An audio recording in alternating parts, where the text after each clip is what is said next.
up, y'all.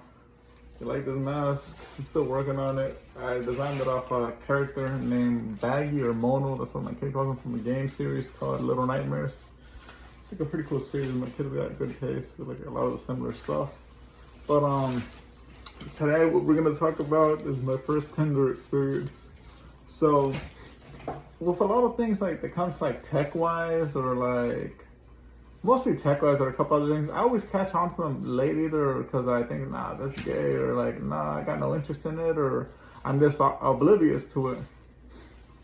So they had came out like 2012, and I guess it really kicked off in 2014, and I didn't hear about them until 2016. I had just become a single dad. I was like, what, 24, 25? Yeah, 24, 25, and this guy, he was this one Tyrone that I would train with. We train at the same MMA gym. He said, "Oh, you should really get on this Tinder shit." I said, "Okay, I'll check it out." So I did, and like, I was only 24 at the time, and like, I was with my kid's mom. That I met her when I was 22. Before her, I was with my last high school sweetheart, my last long-term girlfriend from high school. So I was still stuck, like it was some tactics that would have worked back then, not in the modern era that we were approaching. Keep that in mind. So I matched instantly with this chick. Let's call her French girl. She's a pretty cool girl. Foreign exchange student from France. It's pretty cool because we could, I was working on my French with her, and we could speak in French, Spanish, and English. So it was pretty cool. She would say like, I feel balanced, And she was like one of those super woke activist chicks, still a pretty girl. For a feminist, she was pretty, and she looked like a real life version of Betty Boop.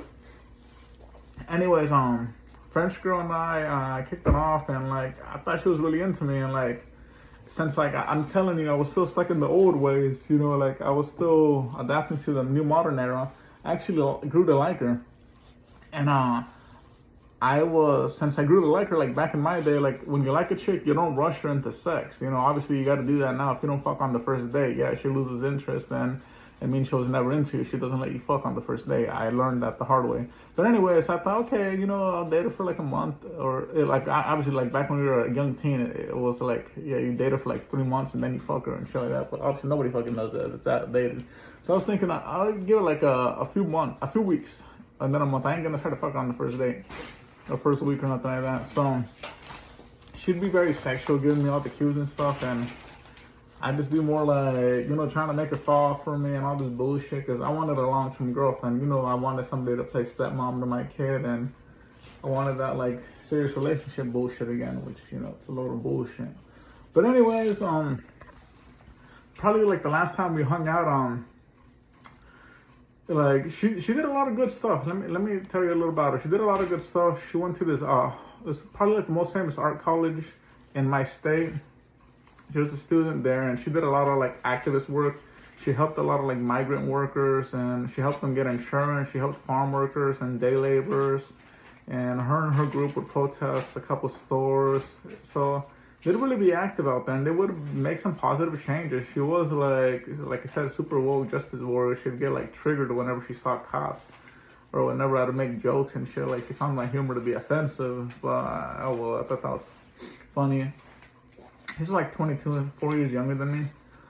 So, anyways, about the last time we hung out, I was supposed to go to a party that they were having at the school for her, and I told my friends about it. I still had friends back then, like my huge group of guy friends. I said, yo, you want to go bang some college chicks with me? Like, get our drink on and shit. And they're like all excited. But the day before, I went over to her house. The place she was staying, it's like a group home for a bunch of students, and like, I was telling her, I like you and shit. And she said, I think we want different things. I think you got the wrong idea. And I said, well, explain to me. And she was telling me, well, tomorrow I'm having my first fivesome. And I said, oh, okay, I see. And then she said, I hook up with a lot of people. I hope you know that. And I said, well, what's a lot of people to you? And she didn't want to say what was a lot of people to me. Well, she said, well, I'm 22 and my body count is 322. Yes, 322. I said, oh, okay. Well, I can't judge because, my fucking body count is in several digits as well. I know I'm a whore, I'm disgusting. So I couldn't judge, but she made it obvious that she wasn't seeking a relationship. She was just wanting to fuck. That was it. And I didn't fuck, and I went home. I never went to this party or this dance that they had at the college, and she lost interest in me. And I'm like, she just stopped talking. That's just what happened. But French girl probably. I mean, one thing about her, like, I like a girl good with her hygiene. She wasn't the best with hygiene. Like, I could smell some BO on her, and, like, she wouldn't shave her legs. She was, like, a hippie, but real pretty girl. She could have been a lot hotter, She wasn't such a woke social justice warrior, but that was basically my first Tinder experience. After that, I learned that if you don't fuck them on the first date, they lose interest. No matter how much they're into you, no matter how much they like you, how attractive they are to you, if you don't fuck them on the first date, they lose interest in you. And if they don't let you fuck on the first date, it's that they don't like you. Because if it was a Chad, a Tyrone, or a Pookie and Ray Ray, they would have let them hit like this. And if you're in a Chad, a Pookie, a Ray, or a Tyrone, or any of that shit, that means she's not into you and doesn't like you. She's just using you, just wasting your time. So, something I'm sharing with y'all.